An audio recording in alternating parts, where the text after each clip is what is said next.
இன்றைக்கி வந்து full and full வந்து பார்த்திங்கன்னா க்ளீனிங் ஒர்க் தாங்க. ஏன்னா வந்து ஆடி வெள்ளி வந்து வருது இல்லையா? ஸோ அதனால் வந்து பார்த்திங்கன்னா ஃபுல்லாக வந்து க்ளீனிங் தான் வந்து பண்ண போகிறேன்.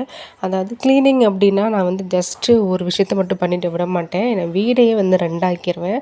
நான் வந்து பொதுவாகவே வந்து பார்த்திங்கன்னா க்ளீனிங் வந்து எனி டைம் வந்து பண்ணிக்கிட்டே இருக்க மாட்டேன். ஆனால் பண்ண ஸ்டார்ட் பண்ணிட்டேன் அப்படின்னா வீடு ஃபுல்லாக வந்து க்ளீன் பண்ணணும்னு நினைப்பேன். அதாவது பெட்ஷீட் வாஷ் பண்ணுறதுலேருந்து, பாத்ரூம் க்ளீன் பண்ணுறதுலேருந்து, ஒட்டடை எடுக்கிறதுலேருந்து, கிச்சன் க்ளீனிங், ஸ்டவ் க்ளீனிங்னு டோட்டலாகவே வந்து வீடையே ரெண்டாக்கி ஃபுல்லாக வந்து க்ளீன் பண்ணணும்னு நினைப்பேன்.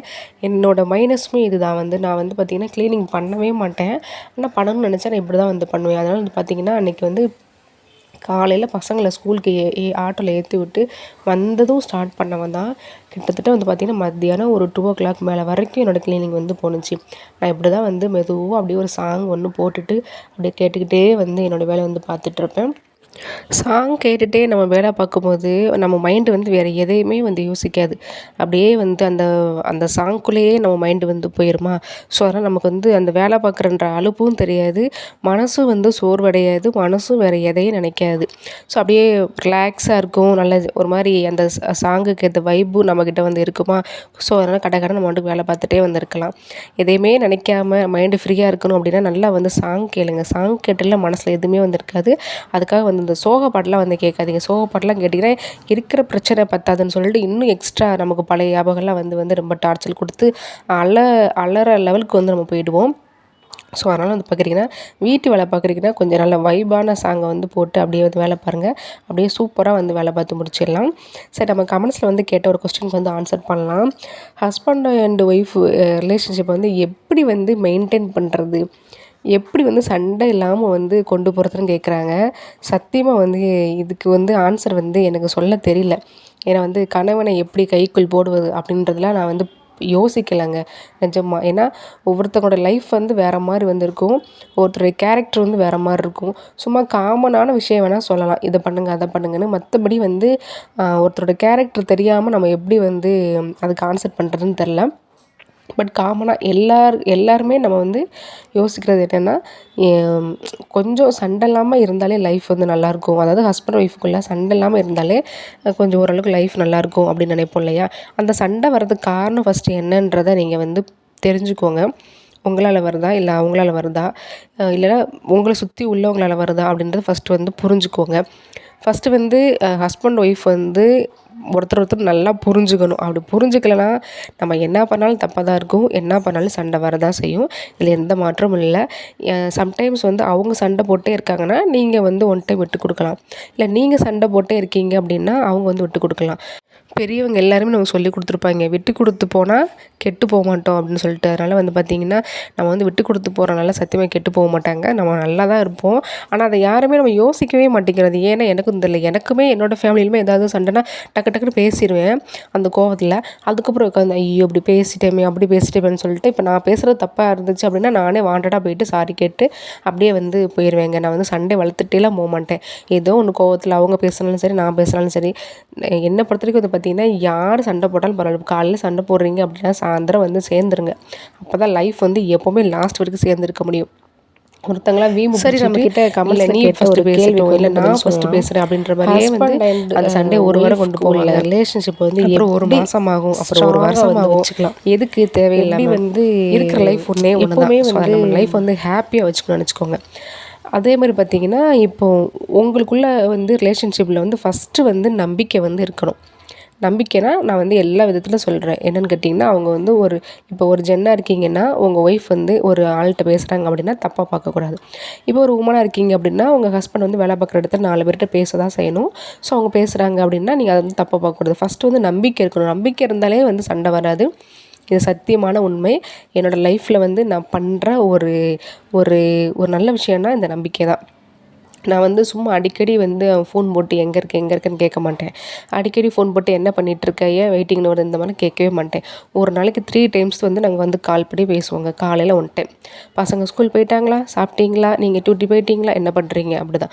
ஆஃப்டர்நூன் கால் பண்ணி என்னம்மா சாப்பிட்டியாம்மா, என்ன லஞ்ச், இப்படி கேட்பாங்க. அப்புறம் நைட்டு ஃபேமிலியோட அதாவது குழந்தைங்களாம் உட்காந்து வீடியோ கால் வந்து பேசுவோம். இப்படி தான் போகுமே தவிர்த்து எல்லா டைமும் நானும் அவங்களுக்கு கால் பண்ணி டார்ச்சர் பண்ண மாட்டேன். ஏன்னா நம்ம வந்து வீட்டில் வெட்டியாக இருக்கோம்.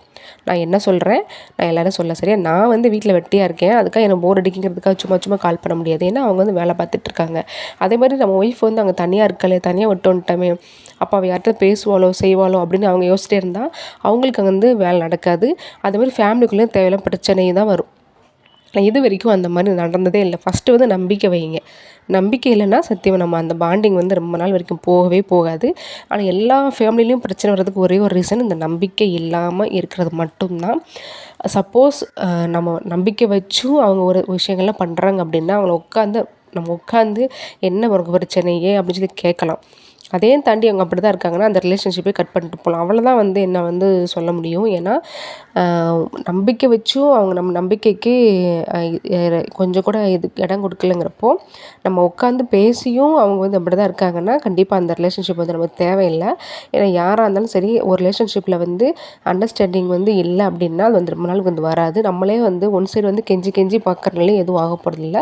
உட்காந்து பேசி அவங்க அப்படி தான் இருக்காங்க அப்படின்னால அதான் சொல்லுவாங்க, எல்லா பிரச்சனையுமே நம்ம வந்து ஃபேஸ் டு ஃபேஸ் வந்து உட்காந்து பேசிட்டாலே எல்லாமே சரியாயிருன்னு சொல்லுவாங்க. நம்ம வந்து அதே மாதிரி ஒருத்தர் வந்து மிஸ்டேக் பண்ணிட்டோன்னா டக்குன்னு வந்து அதை கட் பண்ணி விடாமல் உட்காந்து பேசலாம். உட்காந்து பேசியும் அவங்க அப்படி தான் இருக்காங்கன்னா நிஜமாக அந்த ரிலேஷன்ஷிப்க்கு வந்து ஒரு அர்த்தமே இல்லை. அதுக்கப்புறம் நீங்கள் என்ன வேணாலும் வந்து டிசைட் பண்ணிக்கலாம். அண்ட் இன்னொன்று வந்து பார்த்திங்கன்னா ஒரு சிலருக்கு வந்து ஒய்ஃப் வந்து இப்படி இருக்கணும், நம்ம ஒய்ஃப் வந்து அந்த மாதிரி இருக்கணும் இந்த மாதிரி இருக்கணும் ஒரு எதிர்பார்ப்பு வந்துருக்கும். ஆனால் ஒரு சிலருக்கு வந்து ரொம்ப சிம்பிளாக இருந்தால் பிடிக்கும். ஒரு சிலருக்கு வந்து கொஞ்சம் நல்லா அழகாக இருக்கணும். அதாவது அழகாக மீன்ஸ் நல்லா ட்ரெஸ் பண்ணணும், வீட்டில் இருந்தாலுமே நல்லா நீட்டாக இருக்கணும், ட்ரெஸ் பண்ணணும்னு நினைப்பாங்க. ஏன்னா என்னோடய ஹஸ்பண்ட் வந்து அந்த கேட்டகரி தான். நான் வீட்டிலேயே இருந்தாலும் பார்த்திங்கன்னா நல்லா நீட்டாக ட்ரெஸ் பண்ணி நல்லா தலை பின்னி இந்த மாதிரி இருக்கணும்னு சொல்லி ஆசைப்படுவாங்க. ஸோ அந்த மாதிரி ஆட்களுக்கு வந்து நம்ம அவங்கள மாதிரி இருந்தால் மட்டும்தான் அவங்க மனசுக்கு வந்து நம்ம வந்து பிடிச்சவங்களாக தான் இருப்போம். இது வந்து தப்பான விஷயம் கிடையாது. ஒருத்தவங்க வந்து நம்ம நீட்டாக நல்லா ட்ரெஸ் பண்ணி நல்லா ஃப்ரெஷ்ஷாக இருன்னு சொல்கிறது தப்பு கிடையாது. ஆனால் ஒரு சிலருக்கு வந்து பார்த்திங்கன்னா வீட்டில் தானே இருக்கும், ஒரு நைட்டி ஒன்று போட்டு தலையில் ஒரு தூக்கி ஒரு கொண்டையை ஒன்று போட்டு நம்ம மட்டும் கேஷுவலாக வந்து இருப்போம். ஆனால் அது வந்து ஹஸ்பண்டுக்கு வந்து பிடிக்காது. எப்போவுமே என்னோடய ஹஸ்பண்ட் என்ன சொல்லுவாங்கன்னா, நீ எப்போவுமே இப்போ வெளியில் கிளம்புறேன்னா எப்படி இருக்கியோ அதே மாதிரி கிளம்பிடு, அதுதான் உனக்கு அழகாக இருக்குது. வீட்டில் இருந்தாலுமே இப்படி இருக்கிறதுனால உனக்கு என்ன தப்பு, எப்படியும் நம்ம குளிக்க போகிறோம், ஒரு நல்ல ட்ரெஸ் போட்டு நல்லா வந்து தலை பின்னிரு, அதான் அழகாக இருக்குதுன்னு சொல்லி சொல்லுவாங்க. இது வந்து தப்பு இல்லைன்றனால நானுமே வந்து மோஸ்ட்லி வந்து எப்போவுமே வந்து பார்த்திங்கன்னா இந்த நைட்டி வந்து நான் அதிகமாக வந்து போடவே மாட்டேன்.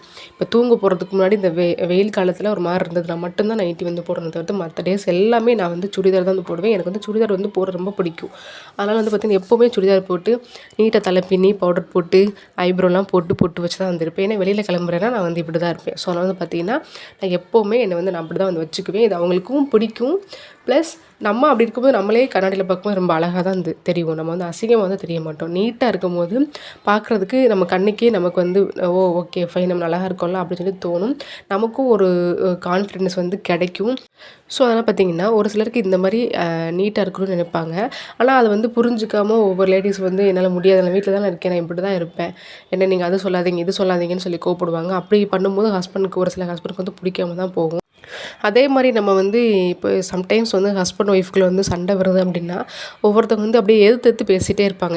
இப்போ எனக்கு கோவம் இருக்குது அப்படின்னா, இப்போ நான் கோவத்தில் கத்துறேன் அப்படின்னா ஆப்போசிட்டில் உள்ளவங்க வந்து அதுக்கு பதில் சொல்லிட்டே இருந்தால் இன்னும் நமக்கு வந்து கோவம் அதிகமாகிட்டே வந்து போய் சின்ன சண்டை வந்து பெரிய லெவலில் வந்து வெடிச்சிடும். மோஸ்ட்லி வீடுகள்லாம் வந்து பாருங்களேன் சின்னதாக தான் ஆரம்பிப்பாங்க. அதை சொல்லும் போதே நம்ம வந்து யார் மேலே தப்பு இருக்கோ அவங்க சைலண்டாக போயிட்டால் வந்து பிரச்சனை இல்லை. ஆனால் நம்ம வந்து தப்பு இருந்தாலும் அதை வந்து நம்ம உணராமல் வந்து இல்லை நான் அப்படி இல்லை இப்படி இல்லை நீ எப்படி நான் அப்படின்னு சொல்லி அப்படியே கொஞ்சம் எதிர்த்து பேசும்போது பார்த்திங்கன்னா சண்டை வந்து பெரிய லெவலில் வந்து முடிஞ்சிடும். இது வந்து இந்த விஷயங்கள் வந்து காமனாக எல்லார் வீட்லையும் நடக்கிறது தான். எங்கள் அம்மா அப்பா வீட்டில் வந்து பார்த்திங்கன்னா எங்கள் அப்பா வந்து கொஞ்சம் வந்து ஹை லெவலில் பேசுவாங்க. ஆனால் எங்கள் அம்மா சைலண்டாக பதில் சொன்னாலும் அப்படியே எங்கள் அப்பா சொல்கிறதுக்கு ஒவ்வொன்றுக்கும் அப்படியே சைலண்டாக பதில் சொல்லிட்டே இருப்பாங்க. எங்கள் அப்பா அப்படியே ஹை பிபிஐ வந்து ஓவர் வந்து கத்த ஆரம்பிச்சிருவாங்க.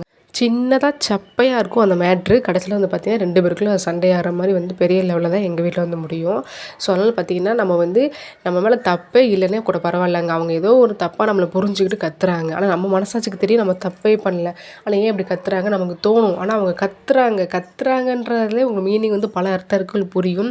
கத்துறாங்கன்றப்போ நம்ம அப்படியே சைலண்டாக போயிட்டு அவங்க கொஞ்சம் கூலானதுக்கப்புறம் நம்ம வந்து எடுத்து சொல்லலாம், நான் இப்படி பண்ணல, நான் அப்படி பண்ணல, நான் இப்படி தான் சொன்னேன் அப்படி தான் சொன்னேன்றதை கொஞ்சம் எடுத்து சொல்லலாம். ஆனால் அதுக்கு நிஜமாக வந்து நீங்கள் கேட்கலாம். அதுக்காக வந்து அவங்க ஓவராக வந்து கத்திட்டு இருக்கும்போது நீங்கள் வந்து இவ்வளோ பொறுமையாக இருக்க சொல்கிறீங்களே அப்படின்னு சொல்லிட்டு கண்டிப்பாக வந்து கடுப்பாக தான் இருக்கும். ஏன்னா அந்த டயத்தில் நம்ம தப்பே பண்ணாத போது நம்ம திட்டும்போது ஒருத்தர் திட்டும்போது நமக்கு வந்து கடுப்பாக தான் வந்து இருக்கும்.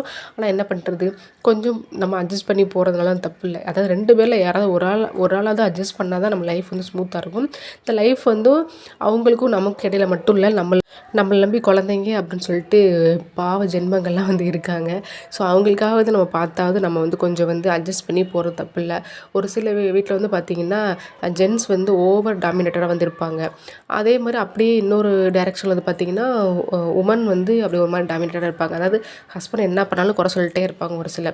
ஒரு வீட்டில் ஒய்ஃப் என்ன சொன்னால் குறை சொல்லிட்டே வந்து இருப்பாங்க. ஸோ அதனால் இந்த மாதிரி மாற்றி மாற்றி இருக்கிறது வந்து சகஜம்தான். ஆனால் யார் கொஞ்சம் ஓவராக பேசுகிறாங்களோ அவங்க பேசுகிறாங்கன்னு தெரிஞ்சு நம்ம வந்து கொஞ்சம் அடங்கி போயிடுறதுன்னு தப்பு கிடையாது. இது வந்து அடங்கி போகிறதுனா அவங்களுக்கு அடங்கி போகிறது இல்லை, நம்ம ஃபேமிலிக்காக நம்ம வந்து சைலண்டாக போயிட்டோம் அப்படின்னா அதுவும் ஒரு மாதிரி ஸ்மூத்தாக வந்து லைஃப் வந்து போயிடும். இப்படி நம்ம கொஞ்சம் கண்ட்ரோலாக போயிட்டு இருந்தோம்னு வச்சுக்கோங்களேன், ஆப்போசிட்டில் கத்துறவங்க எத்தனை அப்படி கத்துவோம், நம்ம என்ன சொன்னால் அப்படி சைலண்டாகவே போயிடல. அப்போ உட்காந்து யோசிக்க தோணும் அவங்களுக்கு. ஓகே ஃபைன், அப்போ நம்ம மேலே தப்பு போகல, நம்ம என்ன சொன்னால் நம்ம சைலண்டாக போகிறான்னா சரி ஓகே அப்போ நம்ம மேலே தப்புன்னு சொல்லி ஒரு சிலர் வந்து திருந்துறதுக்கு கூட வாய்ப்பு வந்து இருக்குது. அதனால் வந்து ஒருத்தவங்க பேசுகிறாங்கன்னா ஆப்போசிட்டில் நம்ம வந்து அந்த டயத்தில் கத்தாமல் அந்த பிரச்சனைலாம் முடிஞ்சு அவங்க கொஞ்சம் கூலானதுக்கப்புறம் நம்ம வந்து உட்காந்து பேசணும் அப்படின்னா கொஞ்சம் வந்து சரியாயிடும். இந்த மாதிரி சின்ன சின்ன விஷயங்கள் தான் எங்கள் லைஃப்பில் வந்து நீங்கள் உட்காந்து பார்த்தாலே இந்த மாதிரி சின்ன விஷயத்துக்கா இப்போ நம்ம வந்து இப்படி சண்டை போட்டு பிரிஞ்சிருக்கோம். நாளைக்கு அந்த விஷயத்தை நினச்சி நமக்கே சம்டைம்ஸ் வந்து சிரிப்பு வரும். அடப்பாவாமல் எதுக்கு இல்லாமல் நம்ம இப்படி சண்டை போட்டிருக்கோம் அப்படின்ற மாதிரி வந்து இருக்கும். ஸோ அதனால் வந்து நம்ம லைஃப்பில் வந்து பொதுவாகவே 2 பேருக்கும் இருக்க வேண்டியது ஒரே ஒரு விஷயம், பொறுமை மட்டும்தான். பொறுமை இருந்தால் எல்லாம் சரி.